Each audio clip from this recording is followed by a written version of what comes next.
How do you find your soul purpose? How do you access your soul blueprint? Welcoming you all to another episode of the Earth Rising podcast. I am your host for today. My name is Stephanie. I have helped over thousands of people to transform their lives. I've healed people from things like autoimmune disorder, chronic debilitating pain, chronic menstrual cramps. I've activated people's gifts in full form, and the list goes on. If you want to check out all of the testimonials to all of those things that I just listed, they're on my website. So let's dive into this. How do you access your soul purposes? And how do you tap into your soul blueprint? So, first of all, what is your soul blueprint? Your soul blueprint is all of the information that you came with before you came into this vessel. This means your parents were in there, their belief systems, your belief systems that you chose to take on, your personality, the challenges and the traumas that quite literally shaped you, also all of the purpose and passion that you came with that is waiting and desiring to be unlocked as you unlocked is also encoded in this space, and so much more. So let's dive into that. What does it mean that you have certain things that are waiting to be unlocked? This means that the more that you transform in your field, the more your divinity comes on, the more higher games you unlock, the more of your natural gifts and abilities and skills and passion and purposes transform and change and turn on. So as you transform and shift and change, so do your soul purposes. They shift and grow as you do. If you decide to go in one direction, which we have free will, then you could possibly unlock certain different layers and levels in that one direction. So let's dive into what exactly this means. So I created a really simple formula in order for you to help understand what your soul purpose is, what you're meant to bring into this world. And why is that so important that we know what our soul purpose is? Well, because that is what's going to light you up. That is what's going to raise your frequency and allow for more source and more of your divinity to come through. And when that happens, we can start to live a life with true alignment, a life that truly feels amazing. And what happens when we live a life that truly feels amazing? We can naturally start to manifest the things that we desire. All of those prayers that you have been asking for, all of that is on the other end of being in alignment, of feeling absolutely at peace with where you are in every moment. So being in alignment with your truest desires is very important. So let's dive into this. How does one find out what their soul blueprint is? I created 3 really simple points that you can tune into and tap into to figure out exactly where that true alignment is for you. So this is a general idea of these 3 points because you can be anywhere on this spectrum. If you have been through an incredible amount of trauma and have overcome a lot of challenges, this would be a really great area to look into. So let's dive into this area first. If you have not been through an incredible amount of trauma, then I will share with you the second point of where you can look at. So the first area is your trauma, your challenges that you chose on a soul level to go through because you knew that once you overcame those challenges and those traumas, that they would actually become your superpower, your super gift. And if you do not have that pull towards the traumas that you went through, it's because there's still more healing and clearing in that area to be clearing those blocks from your field, because all trauma is blocks. and it's blocking you from your divinity coming on. And so when we remove those blocks, your divinity comes on more. And then all of a sudden we have this passion and this desire in us to help others who go through the same process, or have gone through the same process, to eliminate those blocks for them, or to help them through that process, and to move through that energy in the specific way that worked for us, that unlocked those fields within us. So you might notice that your passion or your purpose is starting to turn on in that field, or maybe it's completely blocked. But my suggestion to you would be, you first have to heal and clear those blocks that you're still suffering with from your childhood trauma, or your experiences, that challenges that you chose to shape you. So let's dive into this. How would one heal themselves from these traumas, especially if you're blocked? Well, if you just follow that pull. Oftentimes, when our soul speaks to us, there's a pull, and there's almost like a light energy. Like, people experience different pulls into the direction that their divinity is choosing for them to go. And so you might have a pull there where if you close your eyes, the room might light up. You might have a pull where you see things moving more. There's almost like a vibration or a spin to it. You might have a pull where it feels like an energetic pull inside your body, where it's feeling like more of a yes, or maybe it's just a slight more of yes. Answering and following with that guidance is going to be huge. Now, here's the issue that a lot of people meet, is that when you're trying to follow that inner guidance, you might be so blocked that you have absolutely nothing coming through.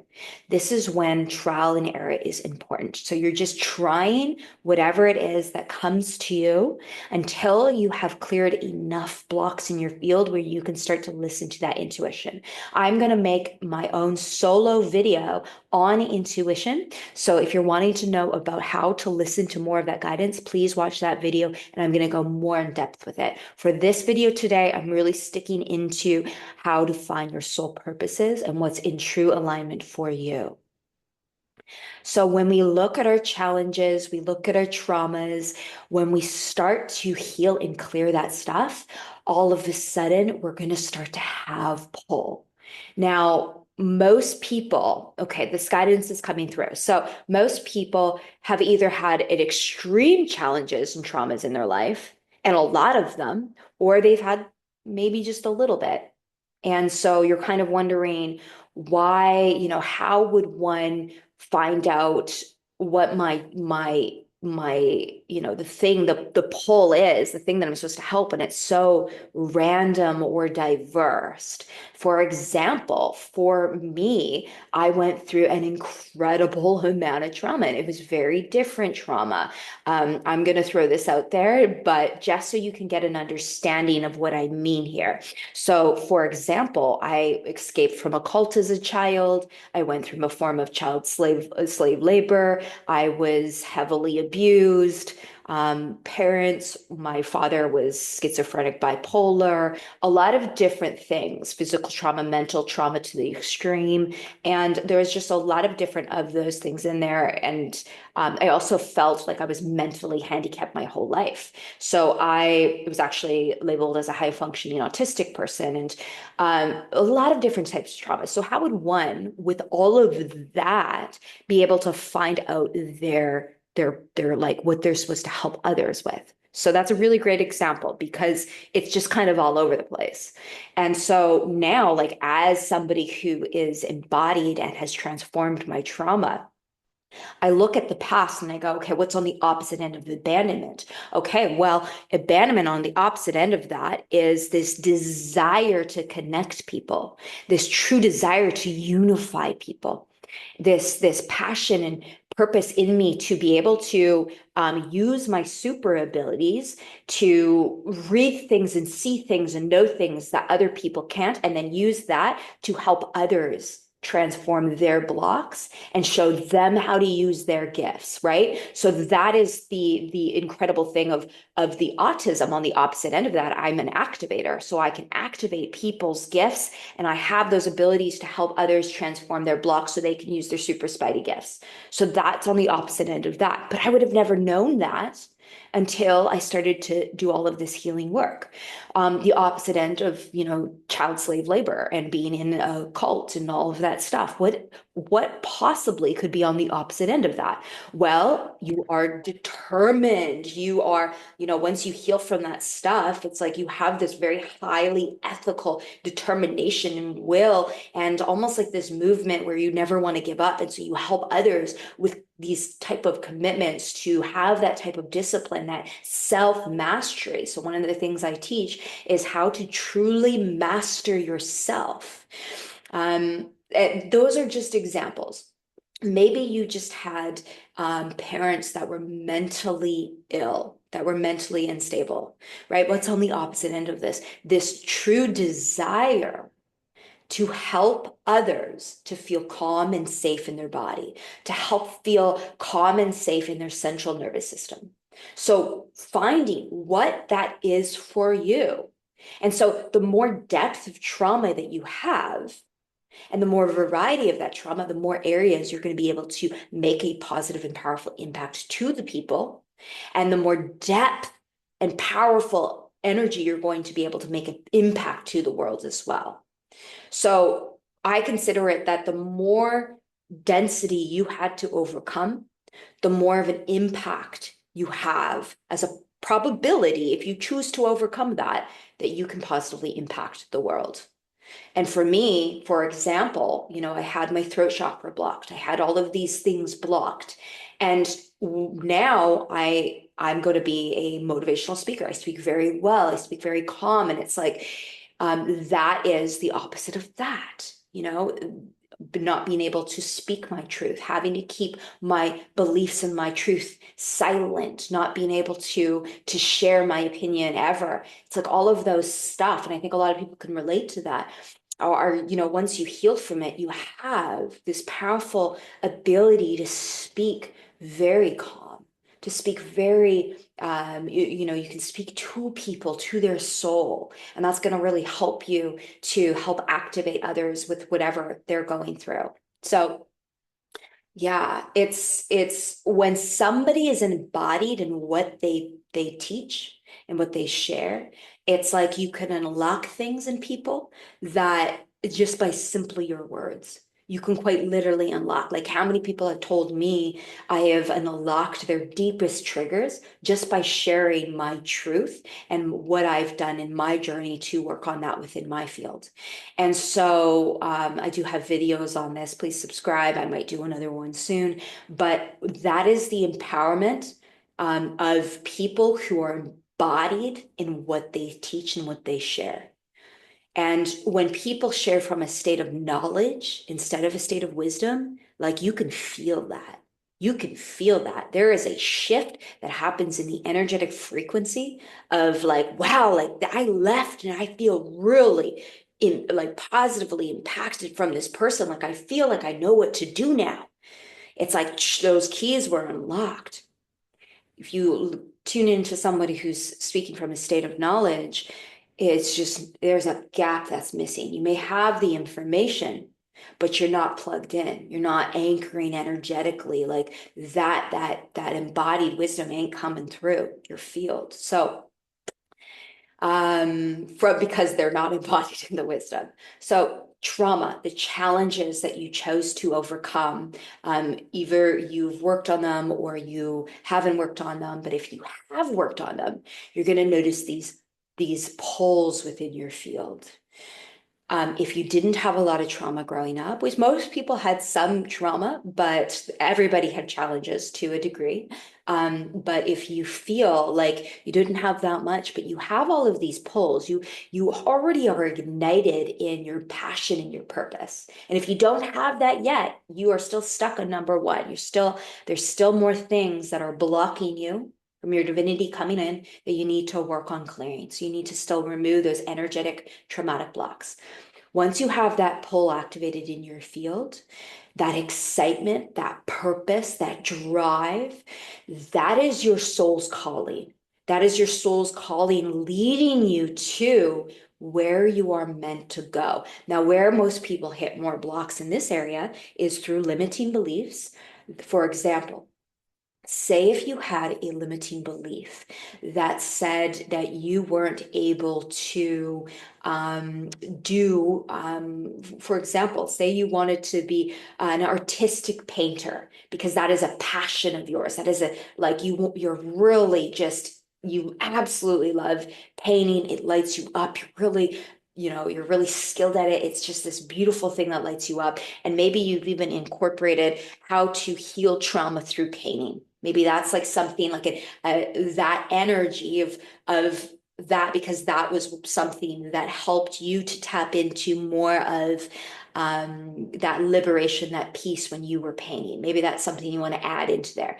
Whatever it is, if you have this belief system that's in your field that I can't make enough money in order to actually, make a living just off of this, that is quite literally the reality you're creating.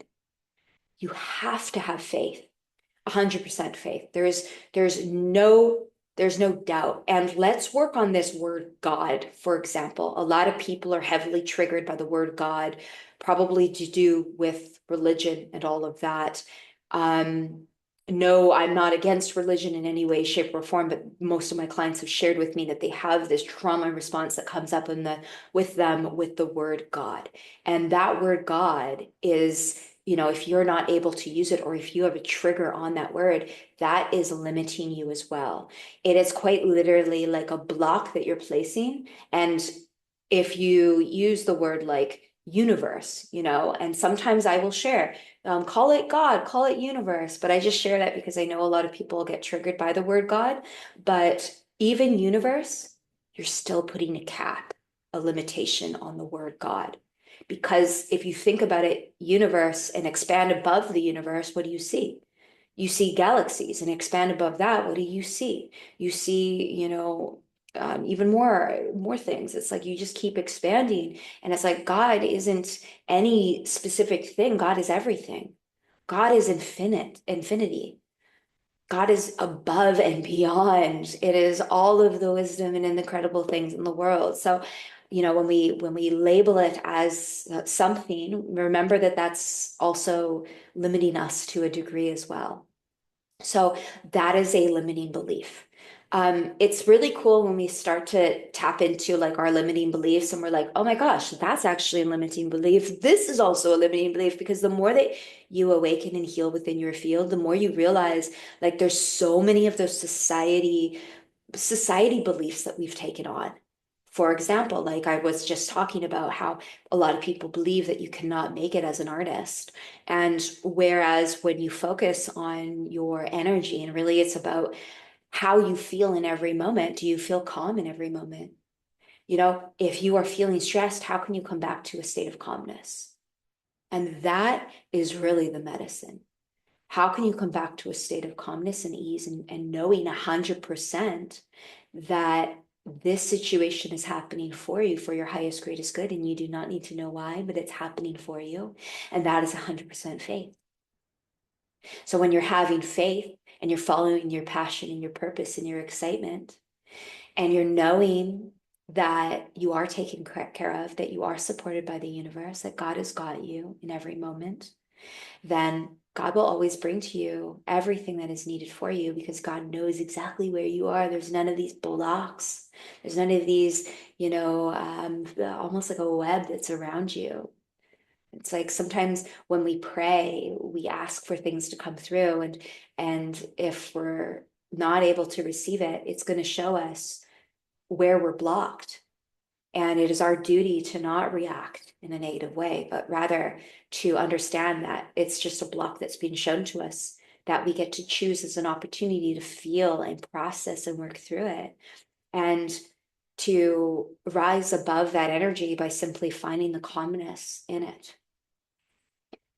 So that faith is integral when we're following our pull and our excitement, and that calmness coming back to that centered state. And that is a work of progress. So it's like also what's coming through is that forgiveness that you have within yourself when you do react. We're human. It is really important that we are practicing forgiveness with ourselves. And I want to share another thing that's coming through right now. And I'm just sharing downloads as they come through. And karma is no longer needed on this planet. And I say the word needed because a lot of people are still playing in those games. You can choose to have shame if that's what you want to experience. And when you experience shame and you eat yourself up and beat yourself up, then karma still exists for you. But because we're living in a fifth dimensional world now, we no longer need karma to teach us what we've done bad, but instead 100% forgiveness on ourselves. And once again, that can be easier said than done. But when we work on forgiveness, with all of this work and we're moving forward and we're just putting one foot in front of the other, that is always going to lead us to the highest probable timeline. Self-love is key.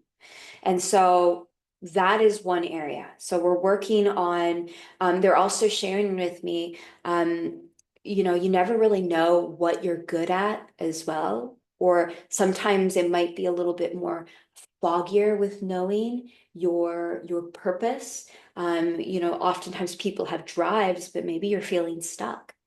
Either A, you still struggling with trauma, that's why you're in that stuckness, because you're just blocked, or B, you just haven't tried anything. So for example, or anything that's in your field, that's in your soul blueprint, I felt mentally unable to do anything almost my whole life. I had 2 left feet, and I would have never known that I would have had these super spidey senses, these super abilities, these abilities to like see into the unseen world.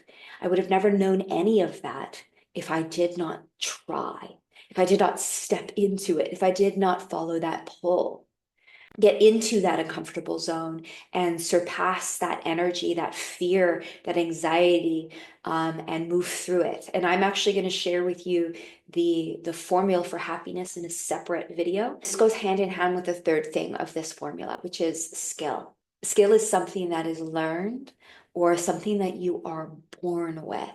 And so when we come into this world, sometimes we know what we're good at and we're already passionate about things. And then there's like 90% of the other world or 80% of the other world who kind of feel like they have to get out there and they have to try a bunch of things. And that's where failure becomes one of our greatest assets. And when we can get comfortable with quote unquote failure, which is not failure, that's like the word itself has an energy to it, and it's definitely not failure. It is one of the best ways for us to learn and to understand ourselves, understand how we work, what works for us, like all of this stuff. So literally just think of that as a learning experience, even if it doesn't go your way. How many times I've looked at my life, and I want you to look and reflect at your life right now, where you thought you were failing at something and then it turned out to be an incredible learning experience, or an experience that brought you to a higher probable situation that you would have never expected.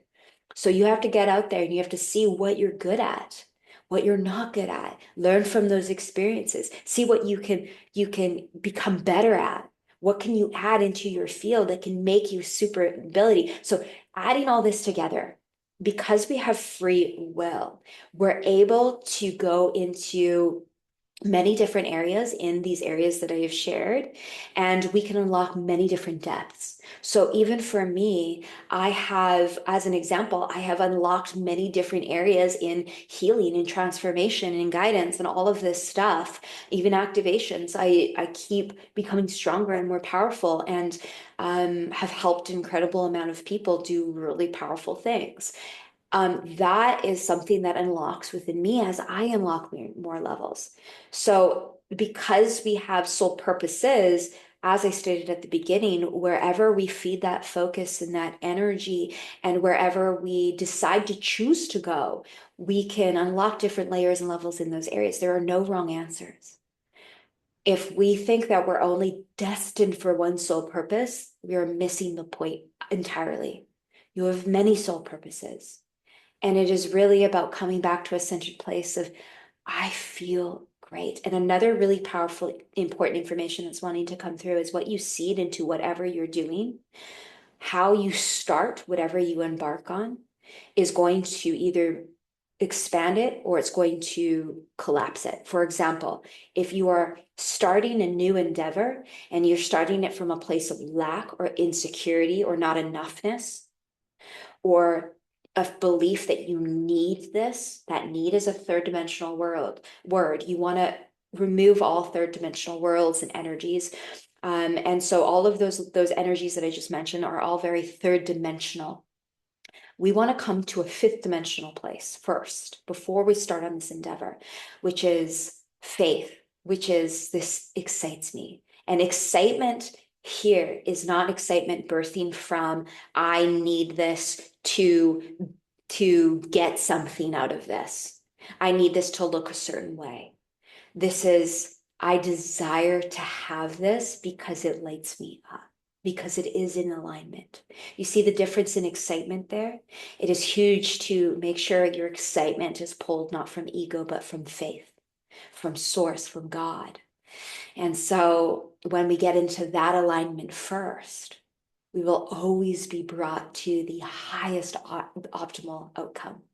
But when we're seeding it with that fear or that lack or that not enoughness, it has to collapse. Anything that is based on fear will collapse. Anything that is based off of ego will be removed. When we place ourselves on ego, are above people, when we place ourselves on pedestals, and it's almost like we look down, that pedestal has to be removed. We have to be humbled. And this used to never actually be necessarily the case back when we were living in a third dimensional world. But now that we're living in a fifth dimensional world, those games no longer apply. Those older games no longer apply. We have to be of high ethical standards, which means we have to be coming from a humbled place. We're not looking down on people. We're not looking up to people. We see everybody as equal. And or we will be humbled, or that pedestal will be removed. And it is up to you with what you decide or choose to do and how you want to start on that journey. And that fundamental energy that you're placing into it, it is so important. So all of this encapsulated together, remember that there are no wrong answers, only learning experience. But you can, as you start to follow this pull and focus on that state of being, instead of having to do all of these things, focusing on how you feel and coming back to this feels right, this feels great, I am in alignment. And if you also, another thing, a limiting belief that is coming through that often people struggle with is this belief that you can't have all that you desire, right? Working on that, because believe me, you absolutely can tap into all that you desire. You are naturally an abundant being. It is not that you have to become abundant. It is more about removing the beliefs and the blocks that are blocking you from your natural state. So coming back into that and moving forward with ease and grace and 100% faith. And you got it, my friend. And I have some more free web classes coming up. If you want to subscribe to my website, stay in tune for those free classes. We go more in depth on all of this stuff. Much love.